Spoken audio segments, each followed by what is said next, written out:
Oi pessoal, aqui é a professora Larissa e eu tô aqui para mostrar para vocês como que resolve o exemplo 1 da página 17, né, de cálculo numérico, que é um exemplo prático de como que funciona o método da bissecção, né, para calcular raízes. Então vamos lá. Nesse exemplo, a primeira coisa que a gente tem que fazer, né, como com qualquer exercício, tirar os dados do enunciado. Ele diz pra gente que a nossa função aqui, né, ele quer encontrar raiz de 5.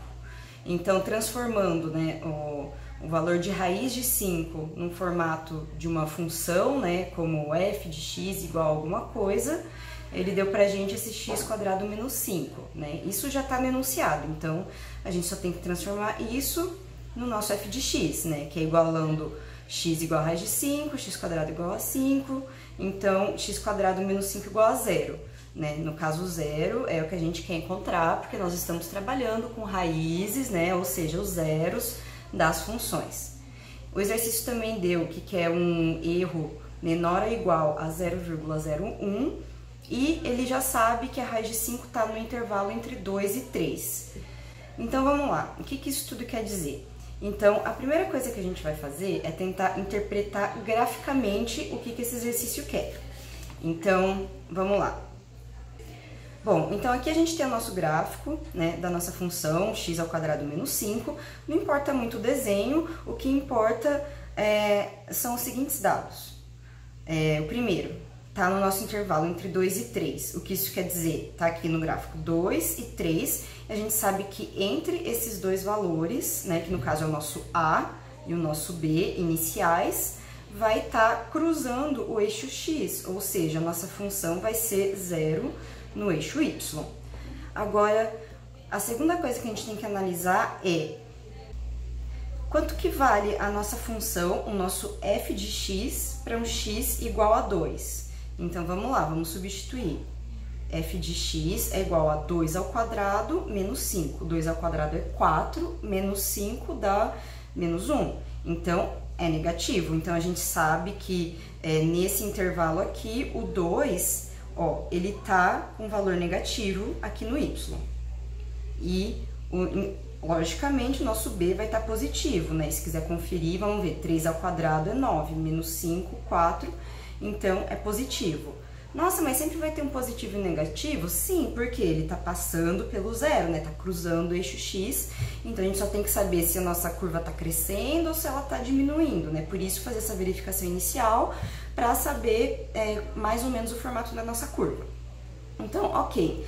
Agora que a gente sabe disso, a gente pode começar a montar a tabela, né? Que é a nossa tabela das iterações e tal, pra gente chegar nesse valor de raiz de 5 através dos chutes, né? Quem assistiu o vídeo anterior sabe do que eu tô falando em relação aos chutes.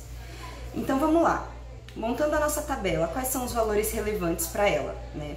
A gente tem aqui o A, o B, o x barra e o erro.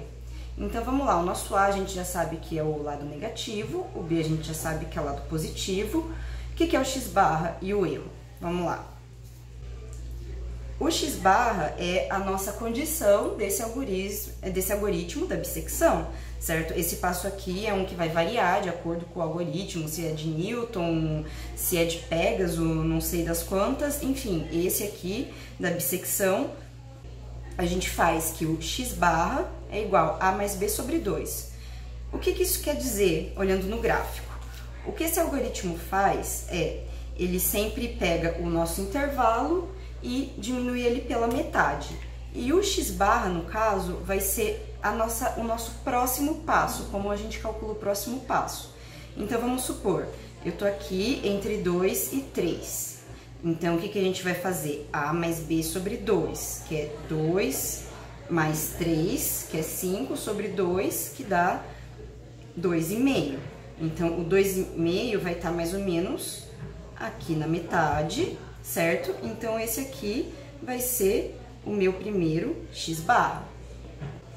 Ah, como assim, professora? Tá, vamos lá. Vamos por partes, vamos acompanhando também aqui as nossas iterações, certo? Então, aqui o que a gente acabou de fazer é o que? A gente está começando a nossa iteração zero, né? Por que começa a contar do zero? Porque na computação é assim, gente. Então, quando você está tratando com o A e o B originais, é por convenção que a gente chama de iteração zero. Então, vamos lá. Preenchendo a tabelinha. A gente tem A igual a 2, B igual a 3. O nosso x barra, coloca na fórmula, é 2,5. E agora, o que a gente faz? A gente calcula o nosso x barra, a gente tem que determinar o nosso critério de parada. Qual que é o nosso critério de parada? É o erro.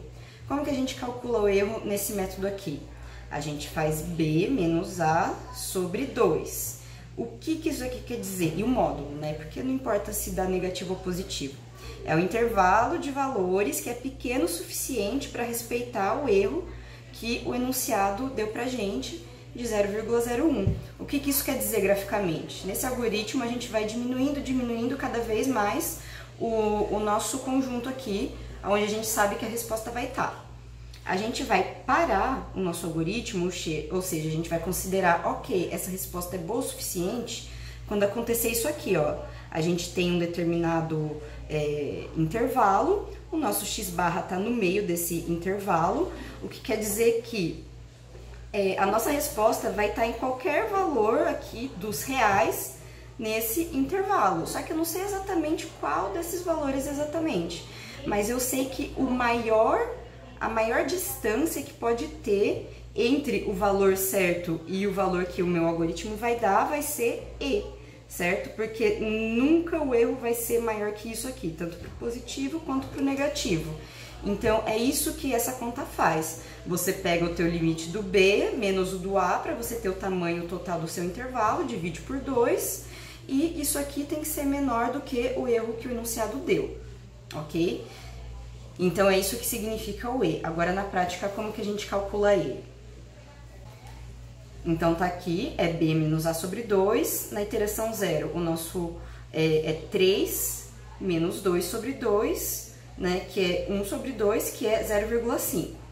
A gente verifica aqui, 0,5 é menor ou igual que 0,1, que é a nossa condição de parada? Não, então a gente vai ter que continuar na próxima iteração. Qual é o formato que vai ter a próxima iteração? Aí a gente vai para esse passo aqui, né, que eu coloquei na ordem invertida, mas tudo bem, tanto faz. Agora a gente tem que descobrir se o nosso x barra, que é o x da nossa nova iteração, se ele vai substituir o A ou se ele vai substituir o B. Vamos analisar aqui no nosso gráfico. Pensa aqui comigo. A gente dividiu aqui no meio. Olhando, a gente sabe que a nossa resposta da raiz de 5, ela vai estar nessa metade aqui e não nessa metade aqui. A gente sabe que aqui não tá. Então, a gente vai ter que substituir o B, certo? Então, o nosso A vai se manter o mesmo por enquanto e o nosso B a gente vai substituir pelo x0. Algebricamente, como que a gente faz para saber isso? Né? Porque às vezes você não sabe como que é o desenho, né? A gente sabe o valor de raiz de 5, mas e se for uma equação bizarra que você não vai conseguir observar? Como é que você vai saber para que lado que tá? Então, o que a gente faz? A gente calcula o valor do f de x0, ou seja, a gente coloca aqui na nossa função com o valor 2,5. Então, qual que é o valor de f de x0? 2,5 ao quadrado menos 5. Esse valor, ele dá mais 1,25. Uma forma que eu acho mais simples, né, de determinar esse negócio do sinal é esse aqui. Se é positivo, substitui o positivo. Se é negativo, substitui o negativo. Ou seja, no nosso problema, o B é o positivo. Então, como o nosso f de x deu positivo, então a gente sabe que vai substituir o B. Quando o nosso f de x der negativo, ele vai substituir o A. Ok? Enfim, eu acho que é mais simples pensar assim do que fazer as multiplicações para conseguir descobrir qual que vai ser substituído. Ok, vamos lá, vamos para a próxima iteração para dar uma reforçada em todos esses conceitos. Então, vamos lá, iteração 1, a gente vai para a nossa próxima linha da tabela, né, que é essa linha aqui agora. Vamos começar a preencher ela. A minha já está preenchida, tá, gente? Mas espero que ainda assim dê para acompanhar. O A, qual que é o valor de A? É o mesmo. O valor de B, a gente substituiu, né, pelo nosso x barra anterior. Então, percebam isso aqui, ó. Esse valor de x barra é o valor que está vindo aqui, tá? Porque a gente cortou o nosso intervalo pela metade. Agora a gente tem que calcular o nosso próximo x barra, né, que é o x1. Então, o que a gente faz? A1 mais B1 sobre 2. Aqui a gente vai usar o índice da iteração, tá, gente? Para ficar mais fácil de identificar. A gente está na iteração 1, então colocar o índice 1 em todas as nossas variáveis. Então, aqui vai ser o 2 mais 2,5 dividido por 2, que vai dar 2,25. Beleza, temos o nosso próximo valor de x barra. E como é que a gente vai saber se esse valor vai substituir o A ou o B? Vamos colocar na função para ver se o resultado vai dar positivo ou negativo. Percebam que do jeito que a gente está fazendo aqui, esse valor da função, a gente nem está usando ele, tá, gente? Por enquanto, nessas iterações, a gente está só verificando o sinal. É positivo, então, mais uma vez, ele vai substituir o B, certo? Então, tanto é que vocês podem ver aqui, né, que é isso que vai acontecer. Ok, a gente já sabe para onde que vai o nosso próximo x barra. Agora a gente tem que ver o nosso critério de parada, né? Se atingiu o valor do erro que a gente quer. Então a gente faz B1 menos A1 sobre 2, deu 0,25. Aí vê o critério, 0,25 é menor ou igual que 0,1? Também não, então continua. Próxima iteração, vamos lá. Mais uma vez, né, a gente pegou aqui o x barra, que era 2,25, e substituiu pelo B, o A se manteve. E vamos fazer exatamente a mesma coisa. O nosso x2 vai ser 2 mais 2,25 dividido por 2. Aí a gente faz o nosso f de x para verificar o sinal. Opa, dessa vez, ó, o f de 2,125 deu negativo. Que isso quer dizer que o b vai se manter o mesmo da iteração 1 e o a vai ser substituído pelo x2 barra. E vamos verificar nosso critério de parada também, né? O nosso erro deu 0,125. Ainda é maior, então a gente ainda vai ter que continuar. Mas percebam aqui agora que o 2,125 substituiu o A. E, inclusive, até o final do nosso problema, ele vai sempre substituir o A, porque o nosso f de x, a partir daqui, sempre vai dar negativo. Então, vamos lá, vamos para a próxima iteração. Estamos aqui na nossa iteração 3. Mesma coisa, gente. Coloca aqui valor de A mais valor de B dividido por 2. Temos aqui o nosso valor do x barra. Quanto que é o f do nosso x barra? Deu negativo. Beleza, sei que eu vou continuar substituindo o A. Quanto que deu erro? 0,0625, que ainda é menor que 0,01. Mesma coisa, a gente vai fazer para a iteração 4, que também vai dar negativo e também não vai cumprir com o pré-requisito, e a 5, até que a gente chega na iteração 6, né, que é a nossa iteração final, que é onde a gente achou que o nosso erro é 0,0078, que é menor do que 0,01. Então, como a condição aqui era verdadeira, quer dizer que o nosso algoritmo pode parar, certo? Então, a gente parou, a gente já chegou numa resposta boa o suficiente, que é o nosso x barra da sexta iteração, que é 2,2421875. E esse erro é do tipo, eu posso te afirmar que o valor de raiz de 5 é isso aqui que a gente achou no x barra, com erro de mais ou menos isso aqui que a gente achou no E6, ok? E antes de eu ir embora, só um adendo que eu esqueci. Se a gente for analisar no gráfico o que está acontecendo em cada iteração, né? Esse aqui foi quando a gente calculou o nosso x0. Então, vamos lá. O que aconteceu quando a gente calculou o x1? A gente pegou a metade disso aqui também. Aqui a gente está no 2,5. A metade disso aqui não está em escala, tá? Mas a gente ainda estava desse lado aqui. Então, a gente excluiu o que estava para cá. Aqui seria o nosso 2,25.